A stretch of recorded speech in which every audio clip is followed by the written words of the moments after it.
waktu aku awal-awal marah sama Tuhan itu sebenarnya salah satu yang bikin aku marah adalah postingan orang-orang.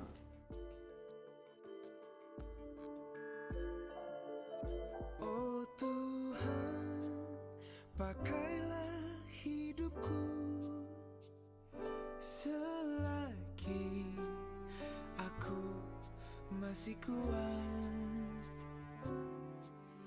Bila saatnya nanti ku tak berdaya lagi, hidup ini sudah jadi berkah. Oh Tuhan, pakailah hidupku selagi aku masih kuat. Bila saatnya nanti ku tak berdaya lagi, hidup ini sudah jadi berkah. Ya, Viti yang bau bawang ya, mendadak. Mata langsung berkaca-kaca. Kalau melihat itu komentar yang seperti itu sebenarnya bukan saja ramai ketika Raditya meninggalkan kita semua. Bahwa banyak sekali yang terinspirasi oleh apa yang dia kerjakan. Benar-benar berdampak. Ya, apalagi kalau kita lihat dari sosial media, dari semua komen kan. Kamu bisa melihat bahwa banyak orang yang dia rubahkan hidupnya. Kalian berdua lah, kalian berdua ubahkan hidupnya. Apa rasanya itu? Salah satu struggle aku sih waktu aku awal-awal marah sama Tuhan itu sebenarnya salah satu yang bikin aku marah adalah postingan orang-orang, komen positif dari orang-orang gitu. Aku marah banget karena aku rasa Tuhan, kalau emang Tuhan mau memberkati orang lain, kenapa harus dengan cara suamiku diambil gitu. Itu salah satu struggle terbesar aku waktu itu dalam berusaha untuk menerima, setuju sama Tuhan gitu kan, menerima rencana Tuhan gitu. Tapi semakin kesini aku semakin melihat juga bahwa kalau yang sebelumnya aku fokus ke diri aku gitu kan, aku marah karena Radit udah nggak ada sama aku, padahal banyak orang yang diberkati dengan hidupnya gitu, banyak orang yang bisa melihat Yesus gara-gara mungkin apa yang Radit omongin atau lakuin gitu. So ya sekarang aku bisa bilang aku bersyukur sih punya suami yang kalau dulu awal-awal kita sering berantem gara-gara dia sangat people person kan, dia sering banget mengutamakan pelayanannya, teman-temannya gitu. Tapi malah justru yang dulu aku marah sama dia karena hal itu, malah hal itu yang memberkati banyak orang, hal itu yang bikin orang jadi melihat Tuhan gitu. So aku bersyukur jadi istrinya dia sih, karena bisa ngelihat bagaimana hidupnya jadi dampak buat banyak orang gitu. Dulu aku marah, tapi now I can say I'm proud. Wow. Apa yang membuat kamu tadi sedih banget?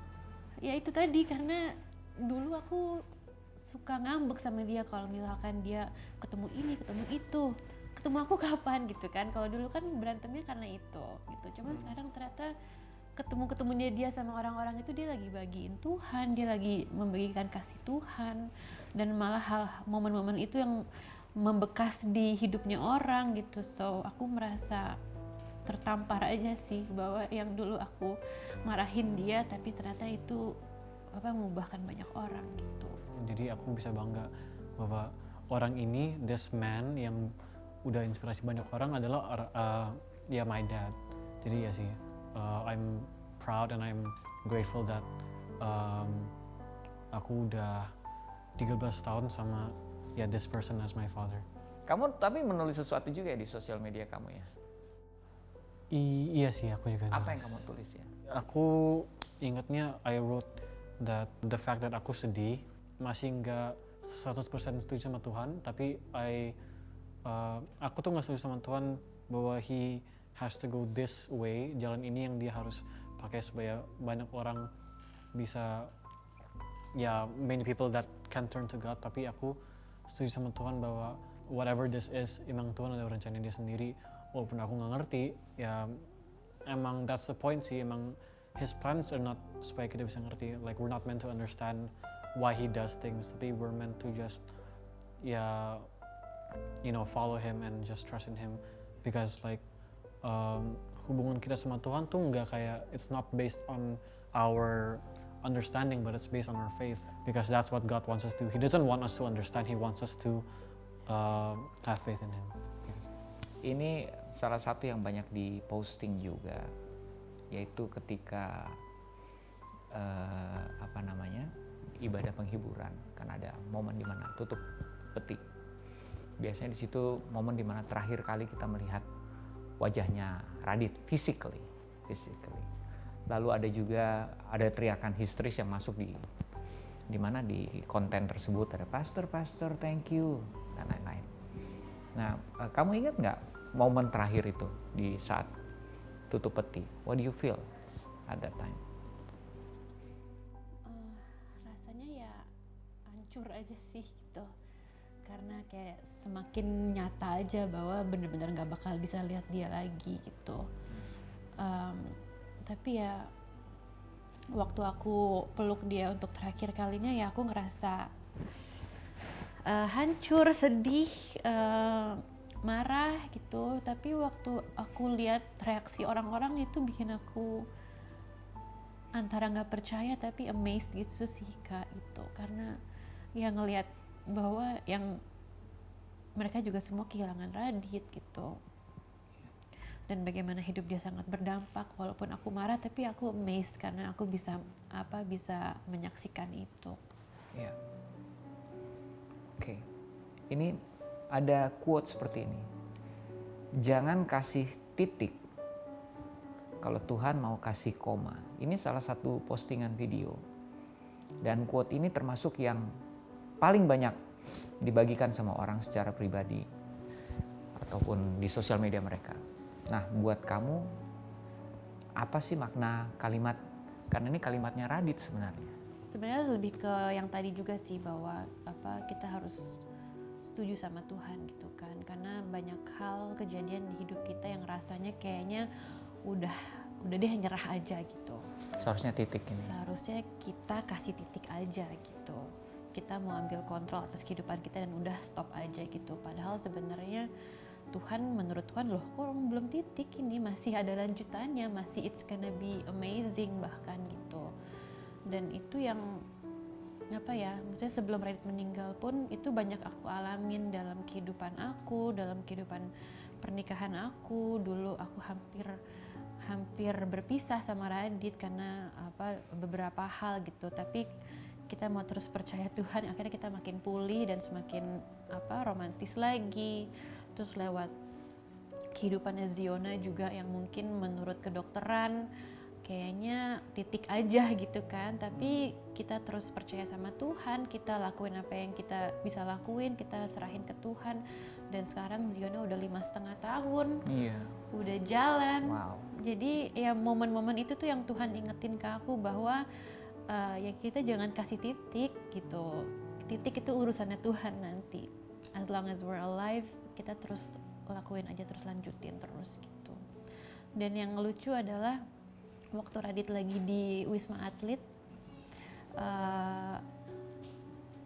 di situ di ruangan yang lagi dipisahin itu kan, kasurnya Radit itu sebelahan sama ruang suster gitu. Jadi ada kaca yang bisa langsung ngelihat Radit. Waktu itu aku lagi duduk nemenin Radit, pas aku nengok ke sebelah kiri ke kaca itu, susternya nempelin kertasnya bilang jangan kasih titik kalau Tuhan masih kasih koma. Wow.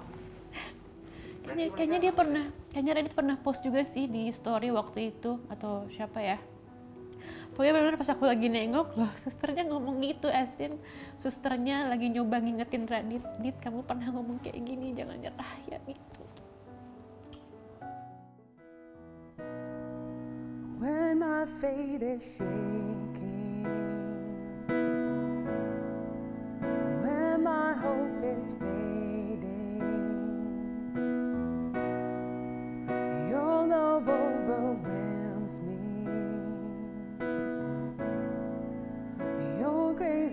overtakes me, and my faith starts to grow, and my hope starts to rise.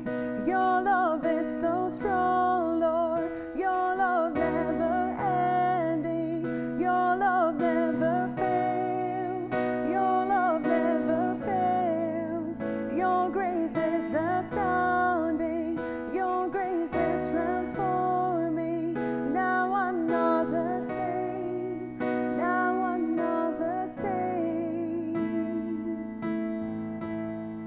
When my faith is shaking,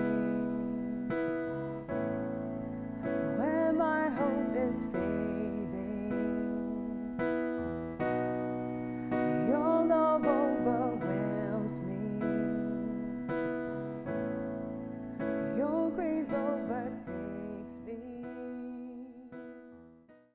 Nah, jika hari ini kamu merasa sedang putus asa, merasa lagi berada di titik terendah, ini waktunya kamu untuk menghubungi layanan doa 24 jam dari CBN. Karena kita setiap waktu rindu berdoa agar Tuhan menuntun dan menguatkan kita semua. Jadi jangan ragu untuk menghubungi nomor di bawah ini. 2 minggu setelah Radit meninggal, aku keluar kamar, aku dengar ada yang nangis. Ternyata si abang lagi nangis di kamar, so kita nangis bareng.